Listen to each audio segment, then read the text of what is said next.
You are not enough. Are you in the wrong class? These are phrases that many students, especially those from marginalized groups, hear throughout their education. They echo a deeper problem with how schools measure learning and worth. In the US, schools often prioritize performance and statistics over authentic learning. Systems like standardized testing and tracking decide who is advanced and who needs intervention, but they rarely reflect real intelligence or potential. Instead, they mirror existing inequalities. What do you think, Sadie? Yeah, I noticed how standardized testing affects people of color firsthand at my high school when it came to the ACT. Every year, students who earned 35s and 36s were almost always white and came from families who could afford expensive prep classes and private tutors. I rarely saw students of color achieve those same scores, and it wasn't because they lacked intelligence or potential, but just because their families simply couldn't afford the extra resources and support that makes such high scores more attainable. I think this is incredibly unfair because these scores are what colleges look at to determine who gets in and who does not. At this point, it's just a game of who has money and who doesn't, which is the opposite of progressiveness and what we want to make the world more equal and a fair place for students. Thanks for sharing that, Sadie. It really shows how personal these issues can be. Joe, do you want to take us into the bigger picture of what our podcast is diving into today? Yeah, so in this podcast, we will uncover the truth behind standardized testing. How does it affect students? What is the relationship between standardized testing and tracking? How are minority groups affected? These are all questions that we had and that we now have answers to. Before we jump into the research, let's introduce ourselves. We're your hosts for tonight. I am Molly. I'm Joe. I'm Sadie. And I'm Jess. Let's dive in.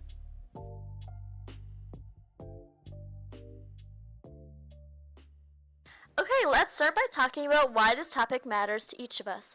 Molly, why is standardized testing so significant to you? Yeah, so I grew up in a very affluent community that was predominantly white, and my district was fortunate enough to have adequate funding both from the government and due to property taxes. And so I have been exposed to standardized testing since elementary school, which is true for a majority of students who receive an education in the United States. But my school very much emphasized the importance of standardized testing, and it was highly encouraged by administrators to prepare yourself for these tests. And as I reached middle and high school, it became more apparent that the teachers wanted us to do well and like to push ourselves on these tests. And so when it became closer to the ACT, they encouraged us to use the practice resources in the library, and they offered tutoring sessions, which was for a price, of course. But our principal would also come over the large speaker for announcements and tell us. Specifically our class, like say, remember juniors, Middleton beat us last year in test results, so let's not let that happen again. Very vivid memory of that happening multiple times. And in high school, I was a very good student. I was able to maintain A's throughout my entire high school career, and I participated in led clubs. And overall, I was very academically gifted, or what somebody would consider academically gifted. But I performed very poorly on standardized tests, and that made those scenarios for me very stressful. And that is coming from somebody who had resources to do well and had the funds and the means to do well and perform well on those tests. But I recognize that standardized testing affects students from marginalized communities, specifically ones who have been systematically discriminated against on an institutional and governmental level and are feeling the consequences of that to this day. And they are unable to access the same resources as I was. And this problem also affects teachers significantly, which is relating to Joe because she plans on being a teacher. So Joe, what are your exact thoughts on this? Thanks, Molly. Yeah, standardized testing is a really important topic to me considering my future career as an elementary school teacher. I need to know how my students will be affected by their scores in the long run. As a kid, I always scored high on standardized tests, which led me to have opportunities such as the Noetic Math Contest and Southern Lakes Anthology in elementary school. I want my future students to have access to these opportunities as well, and I don't think it's fair to base that completely off standardized tests. This is why I'm so intrigued by standardized testing. Throughout our research on how it impacts students, my thinking on standardized testing has evolved, to say the least. I used to be completely for standardized testing as long as they don't impact students' grades. I now think it's a form of institutionalized racism and classism. The achievement gap is a real thing, and standardized testing is proof of that. So let's start looking at our research on standardized testing. So, before we get any further, I think it's important to define just a few terms. First of all, the term racism is defined as, quote, an ideology of racial domination in which the presumed biological or cultural superiority of one or more racial groups is used to justify or prescribe the inferior treatment or social positions of other racial groups. And that's from the Claire and Dennis article. And now, Jess, can you just go over kind of the definition of standardized testing? Of course, and thank you so much for that, Sadie. Standardized testing is a way in which policymakers and educators can, at the end of the day, track students' progress and how much they've retained certain material they have learned thus far. However, standardized testing often adds to racial inequality because it tends to favor students from a more privileged background while disadvantaging those from marginalized communities. Many of these tests are culturally biased, reflecting the language, experiences, and resources of white middle-class students, which can make it harder for students of color or those from low-income families to perform well. Exactly, Jess. Many marginalized students are set up for failure at a young age. They are told that they just aren't going to be good at school, or that they will never become doctors or engineers or any college degree like that. These condescending phrases impact these students' brains more than we realize. It causes them to actually believe it and therefore do worse on standardized tests. This phenomenon is called stereotype threat. Claude M. Steele defines stereotype threat as being at risk of confirming as self-characteristic a negative stereotype about one's group. There are too many different research papers on stereotype threat and standardized testing to go through today, so I'm going to summarize my findings. When you look at the research on stereotype threat and standardized testing, the results are actually pretty mixed. As a well-known meta-analysis by Wynn and Ryan in 2008 found that stereotype threat lowered test performance by about a quarter of a standard deviation. That's an effect size of D equals 0.26, and in some situations with more explicit stereotype cues, the effect for minority students was much larger, around D equals 0.64. But when researchers focused only on real-world testing conditions that look like actual standardized testing exams, a 2019 meta-analysis by Floor and Wichards found the effect shrank to around D equals negative 0.14, which is very small. More recently, a 2025 study published in Memory and Cognition found no strong evidence that racial stereotype threat reduced performance on a major graduate level standardized test. So the overall story is that stereotype threat can affect scores, especially in lab settings where stereotypes are directly activated. But in realistic high-stakes testing environments, the impact is usually small or hard to detect. Sources for these findings include Wynn and Ryan, 2008, Floor and Witchers, 2019, and a 2025 analysis by Kassad and colleagues. This is good news that there has been little evidence found regarding stereotype threat and standardized testing as of recently. However, it doesn't mean that stereotype threat doesn't exist. As a teacher, I still plan to watch my language and the language of my students so that I can play my part in ending stereotypes. I love that, Jillian. I think teachers play a really important role in ending these stereotypes you talked about. So it's awesome to hear that you're going to prioritize the language you use as a teacher. Moreover, it's important that teachers are careful with the language they use because these standardized tests affect students' futures and their careers. Early test scores often determine academic tracking and course placement because these scores influence whether a student is labeled honors, gifted, or remedial, and those labels can shape confidence and access to advanced coursework. So a score you get from when you're like 9 years old can actually shape the level of classes you take at 16. It affects whether you get access to AP classes, dual enrollment programs, and other opportunities that colleges love to see. Standardized tests also play a major role in college admissions and scholarships, as high scores can open doors to selective universities and merit-based financial aid, while lower scores, even for students with strong grades, can limit those opportunities.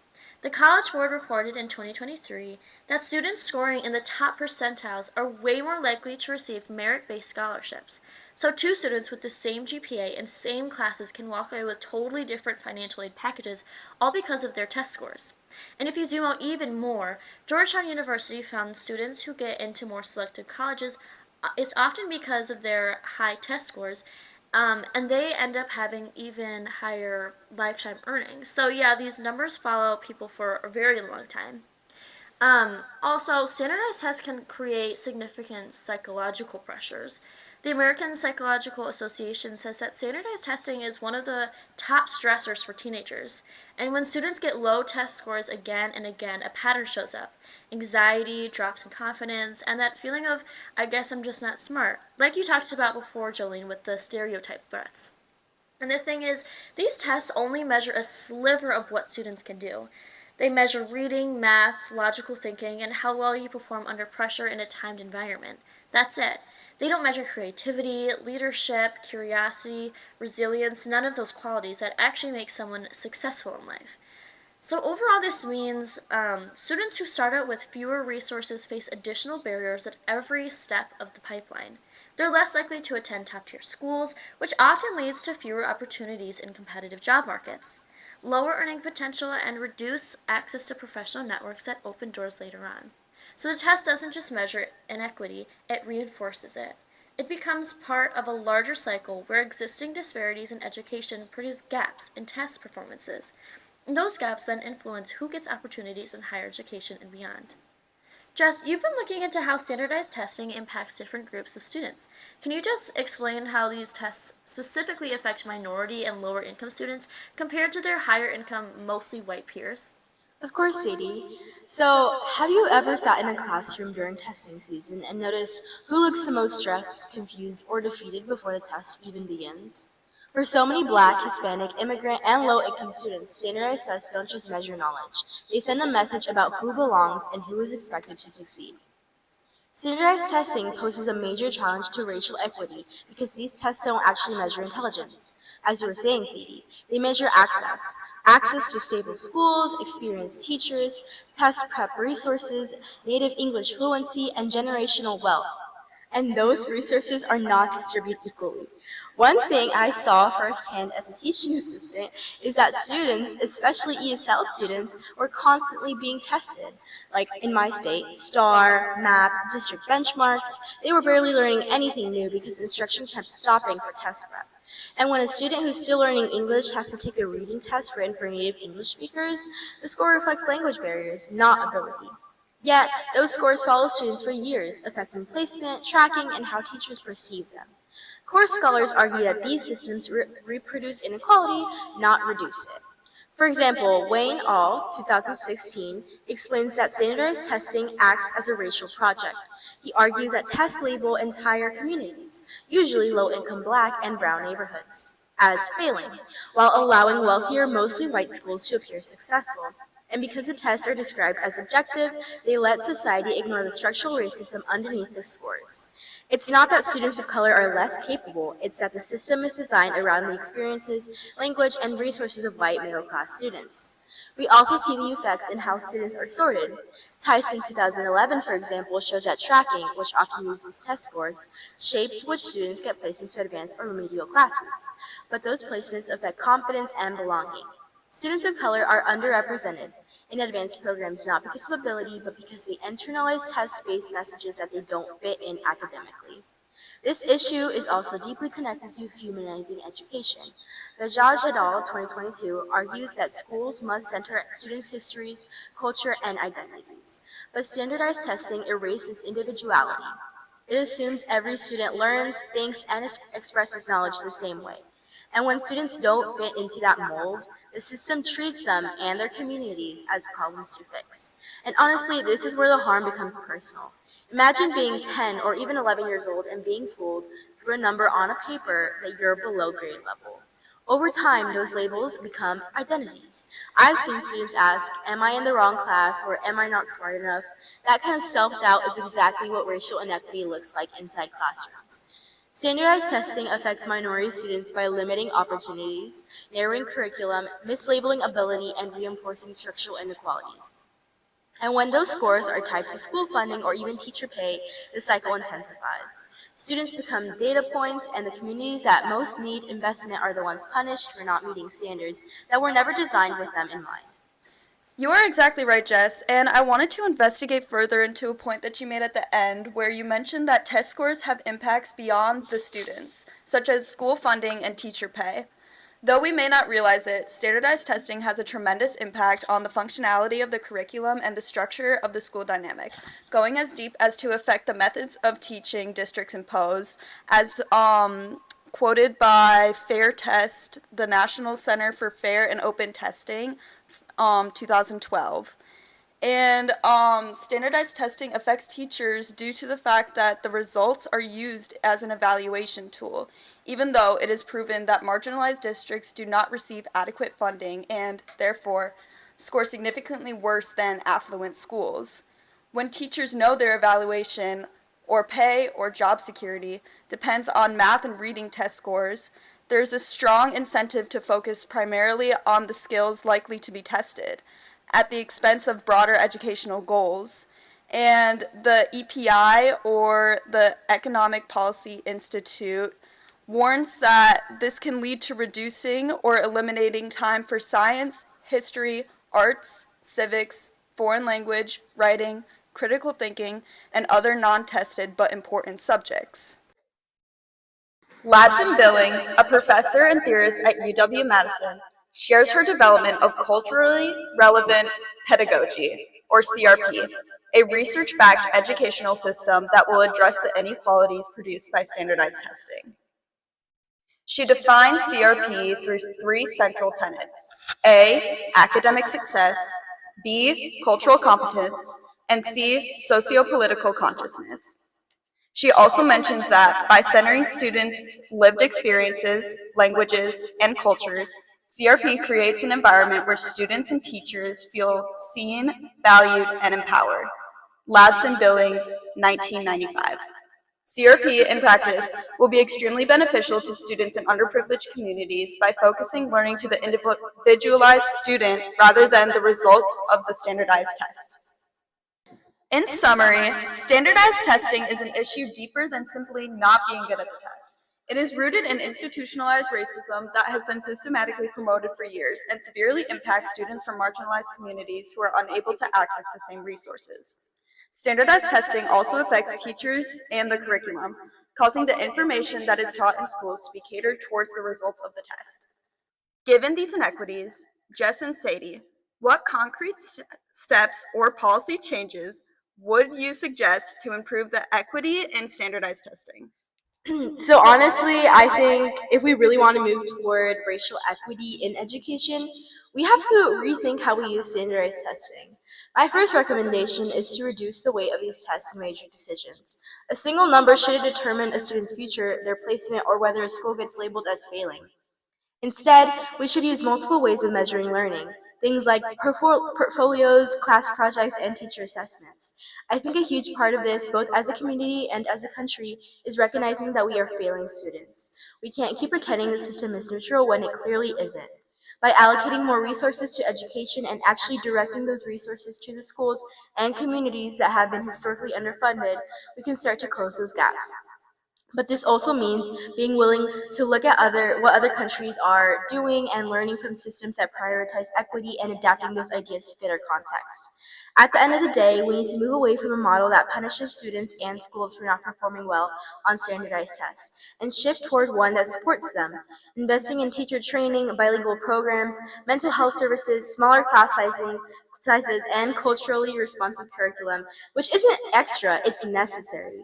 When we treat every student as capable and worth investing in, we create a system where all students, not just the privileged ones, have the opportunity to thrive.